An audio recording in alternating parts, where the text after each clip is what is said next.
घरों पर अटैक किया, वहाँ मर्डर किया, माँ के सामने ही बेटी को निर्वस्त्र किया, उसके जवान बेटे को मारा, उसके पति को मारा और फिर उस अभागिन महिला को निवस्त्र करके घुमाया। उसके अंगों के साथ घटिया, निंदनीय, भर्त्सना लायक, यानी समाज में इससे गंदी बात नहीं हो सकती, ये सारी घटनाएं हुई। और अभी विदेश में कह दिया कि भारत में हर महीने एक आईआईएम और एक आईआईटी बन रही। कहाँ बनी? इनका मंत्री कह रहा पिछले 9 साल में एक नहीं बनी। ये एक्चुअली कांग्रेस जो है वो सच की बात है, और इनके यहाँ झूठ जुमला, ये तो सत्ता से चिपके रहने वाले लोग हैं। देश का प्रधानमंत्री आम आदमी के लिए काम नहीं कर रहा। नमस्कार, स्वागत है आपका ब्रेकिंग प्लस न्यूज में। कल संसद में मोदी जी पहुंचे और मोदी जी पहुंचने के बाद में जिस तरह से वो हंसते हुए वहां से निकल गए, उसके बाद में जो है कांग्रेसी आस कर रहे थे कि मणिपुर में जो कुछ हुआ, जिस तरह की वहां पर घटनाक्रम हुआ, जिस तरह की वीडियो लगातार सामने आई, उस पर भी शायद मोदी जी कुछ बोलते। जिस तरीके से लगातार महंगाई बढ़ रही है और बेरोजगारी का मुद्दा लगातार विपक्ष उठा रहा है, उस संबंध में बातचीत करने के लिए राजेंद्र चौधरी जी है, जो कि रुड़की के कांग्रेस के नगर अध्यक्ष हैं। उनसे बातचीत करेंगे। तो राजेंद्र जी, सबसे पहले आपका स्वागत करता है ब्रेकिंग प्लस न्यूज। धन्यवाद। और ब्रेकिंग प्लस न्यूज़ का भी मैं हार्दिक आभार करता हूं कि वैसे संवेदनशील मसले पे हमारी राय जानना चाह रहे हैं। इस देश की महिलाओं के प्रति गंभीर हैं। अच्छा, जो कुछ हुआ कल संसद में, उसको आप किस तरीके से देख रहे हैं? हालांकि आपने आज विरोध भी किया, आपने जो है आज जो है देश के जो प्रधानमंत्री हैं नरेंद्र मोदी जी का पुतला दहन भी आपने किया। आप किस तरीके से देखते हैं? दरअसल मणिपुर की जो घटना है वो मई महीने से है, अप्रैल से ही बल्कि। वहाँ माननीय उच्च न्यायालय का जो निर्णय आया, उसके बाद दो समुदायों के बीच में एक विरोध पैदा हो गया। क्योंकि वहाँ पे भाजपा की सरकार थी, अगर उसने प्रयास किया होता तो वहाँ जातीय हिंसा नहीं भड़कती। जातीय हिंसा भड़की, महिलाओं पे अत्याचार हुए, लोगों के घर प्रतिष्ठान जलाए गए, लोगों के खेत खलिहानों में आग दी गई।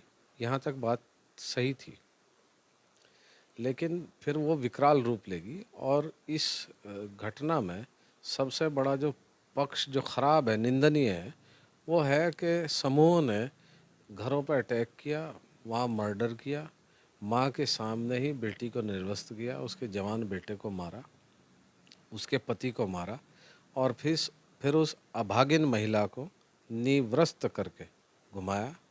उसके अंगों के साथ घटिया, निंदनीय, भर्त्सना लायक, यानी समाज में इससे गंदी बात नहीं हो सकती, ये सारी घटनाएं हुई। और जब वहाँ के मुख्यमंत्री से किसी पत्रकार ने पूछा तो उसने कहा कि यहाँ ऐसी हजारों घटनाएं होगी। कांग्रेस के पूर्व अध्यक्ष उस समय सांसद नहीं थे, उनकी सदस्यता पर रोक लगी हुई थी। राहुल गांधी जी तत्काल वहाँ गए। उन्होंने लोगों के बीच में एक संवाद कायम करने का प्रयास किया। उन्होंने लोग वहाँ से शांति की अपील की लोगों से। उन्होंने प्रयास किया कि मणिपुर में जो आग जल रही है, जो चिंगारी है, वो बुझ जाए। लेकिन बहुत दुख की बात है कि जो वहाँ की निर्वाचित सरकार है, उसने कोई ठोस कदम नहीं उठाया। और केंद्र की सरकार ने जो है 80 दिन के बाद प्रधानमंत्री जी ने उस पर वक्तव्य दिया, मात्र 36 सेकंड का। इस बात से आहत होकर संपूर्ण विपक्ष ने लोकसभा में, संसद में अविश्वास प्रस्ताव के जरिए, चूँकि प्रधानमंत्री बोल ही नहीं रहे थे, तो इस मुद्दे पर विपक्ष अविश्वास प्रस्ताव लाया। अविश्वास प्रस्ताव के बहस के अंतिम दिन, चूँकि नेता सदन प्रधानमंत्री होते हैं, उन्हें अपना और अपनी सरकार का पक्ष रखना होता है। सारा विपक्ष वहाँ मौजूद था। प्रधानमंत्री जी आए, उन्होंने अपना भाषण शुरू किया और पहले मिनट से लेके 120वें मिनट तक उन्होंने मणिपुर का मां नहीं बोला। जब विपक्ष को दिखाई दिया कि प्रधानमंत्री यहाँ राजनीति कर रहे हैं, संवेदनहीनता का वो परिचय दे रहे हैं, हंस हंस के वहाँ बात कर रहे हैं, जबकि इतना गंभीर मुद्दा था। हमारे देश में 50% से ज़्यादा महिलाएं हैं, ऐसा कोई घर नहीं है जिसमें माँ बहनें ना हों। जब इस तरह से सरेआम माताओं के, बहनों के खिलाफ जो है इस तरह का कुकृत्य होगा, तो सरकार को गंभीरता का परिचय देना चाहिए, और विशेषकर प्रधानमंत्री और मुख्यमंत्री को। जिस तरह से 2 घंटे का नरेंद्र मोदी जी का लगातार जो है वहां पर जो है भाषण चलता रहा, क्या मानते हैं आप, वो क्या उसमें दम था या क्या चीजें थी, या किस तरीके से आप उस चीज को देख रहे हैं जो 2 घंटे तक लगातार उन्होंने। ये उनकी महिलाओं के प्रति संवेदनहीनता थी। वो केवल विशुद्ध राजनीतिक और सत्ता का भाषण दे रहे थे। वो उन्होंने एक जो है इलेक्शन का भाषण दिया। उन्होंने महिलाओं के प्रति कोई ऐसा आचरण उनका नहीं रहा जिससे लगे कि ये प्रधानमंत्री महिलाओं के प्रति गंभीर है। और मुझे बहुत निराशा हुई ये देख के कि ऐसा व्यक्ति जो अपने आप को देशभक्त, राष्ट्रभक्त, पता नहीं क्या क्या बताता हो, वो महिलाओं के प्रति चुप है। और सबसे निराशजनक बात, इस सरकार का सबसे मुखर चेहरा स्मृति ईरानी, जो महिला और बाल विकास मंत्री हैं, वो भी गूंगी होगी। वो महंगाई पे गूंगी होगी, मुझे इतना दुख नहीं हुआ, लेकिन महिलाओं पे गूंगी होगी उसका मुझे बहुत अफसोस है। और उन्होंने लांछन लगाना चाह रहे हैं। आप सच्चाई की बात करो। जिस मुद्दे को प्रधानमंत्री के सामने उठाया जा रहा है, जिस मुद्दे पर विपक्ष मांग कर रहा है, एक महिला होने के नाते अगर आप एक महिला का पक्ष नहीं रख सकती, तो इससे अच्छा आप इस्तीफा दे दो। क्या मजबूरी है उनकी? अगर मैं स्मृति ईरानी की जगह होता और मेरी सरकार में ना चल रही होती तो मैं इस्तीफा दे देता। स्मृति ईरानी का रोल जो है एज ए वुमेन मिनिस्टर निराशजनक है। और मैं आपको बताऊं मोनू, इसमें सबसे दर्दनाक बात क्या है। एक पीड़िता जिसकी वीडियो वायरल हुई, उसके पति ने देश के लिए लड़ाई लड़ी, कारगिल की लड़ाई लड़ी, 65 की लड़ाई लड़ी, 71 की लड़ाई लड़ी, सियाचिन की लड़ाई लड़ी। अगर एक सैनिक का परिवार सुरक्षित नहीं है तो इसका मतलब सरकार कुछ कर नहीं रही। तो मतलब कि अब जिस तरीके से जो चीजें हुई मणिपुर पे लगातार जो है आप बात कर रहे हैं, और जो है आपने आज जो पुतले फूका उसमें भी आपने यही बात कही कि मणिपुर में जो कुछ हुआ उसके ऊपर देश के प्रधानमंत्री नरेंद्र मोदी नहीं बोले, तो लोकसभा का भी चुनाव काफी नजदीक। जब बोले तो संवेदनहीनता का परिचय दिया। देखो, उत्तराखंड में अंकिता भंडारी पे भी यहाँ की सरकार नहीं बोल रही, मणिपुर कांड पे भी वहाँ की सरकार नहीं बोल रही, वहाँ आर्मी का डिप्लॉयमेंट नहीं किया गया, वहाँ लॉ एंड ऑर्डर, इंटेलिजेंस, तीनों स्टेट इश्यूज हैं, उस पर सरकार फेल होगी। मेरा ऐसा मानना था कि वहाँ की सरकार को बर्खास्त करते हुए वहाँ राष्ट्रपति शासन लगाया जाता, लेकिन ऐसा नहीं हुआ। प्रधानमंत्री ने इसे गंभीरता से ही नहीं लिया और कांग्रेस को दोषी बता रहे हैं। अरे, जो 36% PSU आपने बेच दिए, उनकी स्थापना कांग्रेस ने की है। आप बेचने के दोषी हैं, बनाने के दोषी नहीं हैं। कांग्रेस ने तो पंजाब से उग्रवाद को समाप्त किया, कांग्रेस ने आसाम से उग्रवाद को समाप्त किया, युवाओं को मुख्य धारा में जोड़ने का अगर काम किया तो कांग्रेस ने किया। आप तो चिंगारी लगा के पीछे हट रहे हैं। आपने ऐसे ही हरियाणा में करा, वहाँ चिंगारी लगा दी। हजारों साल से जो हिंदू मुसलमान रह रहे थे, जिन मेवातियों ने इस देश के स्वतंत्रता संग्राम में एक अहम भूमिका निभाई, आपने उस समाज को 35 बिरादरियों से अलग खड़ा कर दिया। ये तो सरकार डिवाइड एंड रूल की पॉलिसी पे चल रही है। इसके मन में ना किसी की माँ है, ना किसी की बहन है, ना किसी का भाई है। उनका मकसद सिर्फ और सिर्फ लोगों के मुद्दे से भटकाना और राज करना। क्या ऐसा लगता है मोदी जी ने जिस तरह से भाषण दिया, उनके भाषण में कहीं ऐसा लगा कि भाई हम लोग सत्ता में बने रहने वाले, सत्ता से मतलब कि हटने वाले नहीं है? नहीं, सत्ता में 150 साल अंग्रेज भी बना रहा, लेकिन अंग्रेज पे इस देश के लोगों ने थूका तक नहीं। आज इंडिया की इकोनॉमी उसी अंग्रेज से ज़्यादा है। जिस दिन अंग्रेज इस हिंदुस्तान में आया था, पूरे दुनिया की 25% दौलत हिंदुस्तान में थी। लोकसभा का चुनाव भी नजदीक है, कांग्रेस कितनी मजबूत अपने आप को मान रही है?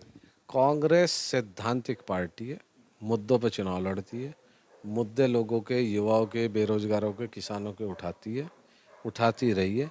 कांग्रेस एकमात्र ऐसी पार्टी है जिसने बहुत विषम परिस्थितियों में जब देश आज़ाद हुआ उसे अग्रणी देशों में शामिल करने का अगर श्रेय है तो इस देश के कांग्रेस के क्रांतिकारियों को, नेताओं को, प्रधानमंत्रियों को, मंत्रियों को, सांसदों को, विधायकों को और तमाम इस देश के लोगों का है। कांग्रेस ने दूध की क्रांति लाई, ये मांस की क्रांति ले आए। आज अगर इस दुनिया में सर्वाधिक मांस निर्यातक कोई देश है, नंबर 1 पे तो भारत है। और कह रहे मैं हिंदुओं की सरकार हूँ। हमारे ज़िले में बाढ़ आ गई, तमाम हरा चारा ख़त्म हो गया गाय भैंस का। 1 ग्राम कहीं बटा होता आप मुझे बताओ, मैं चैलेंज के साथ कहता हूँ। कांग्रेस ने कंप्यूटर लाए, तत्कालीन भाजपा के नेता, उनमें चाहे अडवाणी जी हों, चाहे वाजपेयी जी हों या उस समय के जो भी लोग थे, मदन लाल खुराना थे और लोग थे, सुषमा जी थी, सब कंप्यूटर का विरोध कर रही थी। ये कह रहे थे कि साहब जो है रोजगार खत्म हो जाएगा। आज प्रधानमंत्री कह रहे हैं आईटी मैं लाया।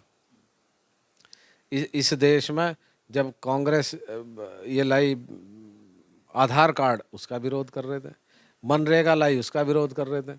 इस सरकार के पास नीति नहीं है, इसकी एकमात्र नीति है डिवाइड एंड रूल, और यही नीति अंग्रेजों की थी।